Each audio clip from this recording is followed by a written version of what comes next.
ಮಂಡಳಿಯಿಂದ ಕಪಾಳ ಮೋಕ್ಷ, ವಿದ್ಯಾರ್ಥಿಯಿಂದ ಆತ್ಮಹತ್ಯೆ ಯತ್ನ, ಪ್ರತಿಭಟನೆ, ವಿದ್ಯಾರ್ಥಿಗಳ ಹೋರಾಟ. ಒಂದಲ್ಲ ಎರಡಲ್ಲ, ವಿವಾದದ ಗೂಡಾಗಿದೆ ಬೆಂಗಳೂರಿನ ಪ್ರತಿಷ್ಠಿತ presidency university. Allied health science ಕೋರ್ಸ್ಗೆ ಸೇರಿರುವಂತಹ ವಿದ್ಯಾರ್ಥಿಗಳ ಭವಿಷ್ಯ ಅತಂತ್ರವಾಗ್ಬಿಟ್ಟಿದೆ. ಕಾಲೇಜಿನಲ್ಲಿ 60 ಜನಕ್ಕೆ ಅಡ್ಮಿಷನ್ ಮಾಡಿಕೊಂಡು ಇವಾಗ 20 ಜನಕ್ಕಷ್ಟೇ ಸೀಟ್ ಇರೋದು, ಮಿಕ್ಕಿದ 40 ಜನಕ್ಕೆ ತೆಗೆದಾಕ್ತೀವಿ ಎಂದು ಕಾಲೇಜಿನಿಂದ ಹೇಳುತ್ತಿದ್ದಾರೆ. ಇವಾಗ ಕಾಲೇಜ್ ಸ್ಟಾರ್ಟ್ ಆಗಿ 3 ತಿಂಗಳಾಗಿದೆ. ನಾವು ಏಪ್ರಿಲ್ ಮೇಲೆ ಅಡ್ಮಿಷನ್ ಆಗಿರೋದು. ನಾನು ಈಗ ತೆಗೆದಾಕ್ತೀನಿ ಅಂತ ಕೂತ್ಕೊಂಡಿದ್ದಾರೆ ಎಲ್ಲ ಸ್ಟೂಡೆಂಟ್ಸ್ಗೂ. ಇವಾಗ ಅವರು ತೆಗೆದಾಕಿದ್ರೆ ನಮ್ಮ ಭವಿಷ್ಯ ಏನಾಗಬೇಕು? ಆ ಕಾಲೇಜಿನಲ್ಲಿ ಇವಾಗ ತೆಗೆದಾಕಿದ್ರೆ ಆಲ್ರೆಡಿ ನಮಗೆ 3 ತಿಂಗಳು ಕಾಲೇಜ್ ಸ್ಟಾರ್ಟ್ ಆಗಿ ಆಗೋಗಿದೆ.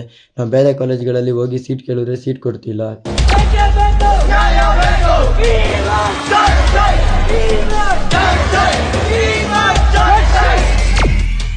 ಯೂನಿವರ್ಸಿಟಿ ಎಂಬ ಮಾನ್ಯತೆ ಇಲ್ಲದ ಸಂಸ್ಥೆ ಜೊತೆ ಸೇರ್ಕೊಂಡು ಅಲೈಡ್ ಹೆಲ್ತ್ ಸೈನ್ಸ್ ಕೋರ್ಸ್ ಅನ್ನ ಪ್ರೆಸಿಡೆನ್ಸಿ ಯೂನಿವರ್ಸಿಟಿ ಆರಂಭಿಸಿದೆ ಅಂತ ಹೇಳಿ ವಿದ್ಯಾರ್ಥಿಗಳು ಆರೋಪ ಮಾಡ್ತಿದ್ದಾರೆ. ಈ ಮಧ್ಯೆ ಯೂನಿವರ್ಸಿಟಿ ಇಂತಹ ಕೋರ್ಸ್ ಕೊಡೋದಕ್ಕೆ ಅವಕಾಶ ಇಲ್ಲ ಅಂತ ಯುಜಿಸಿ ಸ್ಪಷ್ಟನೆಯನ್ನ ಕೊಟ್ಟಿರೋದು ವಿದ್ಯಾರ್ಥಿಗಳ ಆತಂಕ ಹೆಚ್ಚಾಗೋಕೆ ಕಾರಣ ಆಗಿದೆ.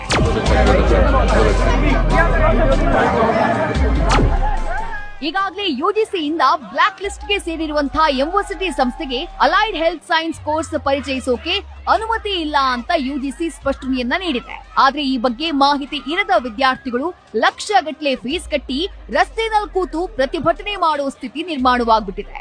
ಮಾಹಿತಿ ಕೇಳೋಕೆ ಕಾಲೇಜಿನವ್ರ ಬಳಿ ಹೋದಾಗ ಫೋನ್ ಹಾಗೆ ಐಡಿ ಕಾರ್ಡ್ ಕಿತ್ಕೊಂಡ ಆರೋಪ ಇದೆ. ತರಗತಿಯ ಸಿಆರ್ಗಳಿಗೆ ಬೆದರಿಸಿರುವ ಆರೋಪ ಇದೆ. ಮನನೊಂದ ಓರ್ವ ವಿದ್ಯಾರ್ಥಿನಿ ಆತ್ಮಹತ್ಯೆಗೂ ಯತ್ನಿಸಿದ್ದಾಳೆ. ಈ ಮಧ್ಯೆ ಯೂನಿವರ್ಸಿಟಿ ಕೂಡ ಸ್ಪಷ್ಟನೆಯನ್ನ ಕೊಟ್ಟಿದ್ದು, ಯೂನಿವರ್ಸಿಟಿ ಅವ್ರ ಜೊತೆ ಕೋರ್ಸ್ ಆರಂಭ ಮಾಡಿಲ್ಲ, ನಾವು ಲ್ಯಾಬ್ ಅಷ್ಟೇ ಆರಂಭ ಮಾಡಿದೀವಿ. Allied health and physiotherapy Karnataka ಸರ್ಕಾರದಿಂದ ಮಾನ್ಯತೆ ಪಡೆದು ಮಾಡ್ತಾ ಇದೀವಿ.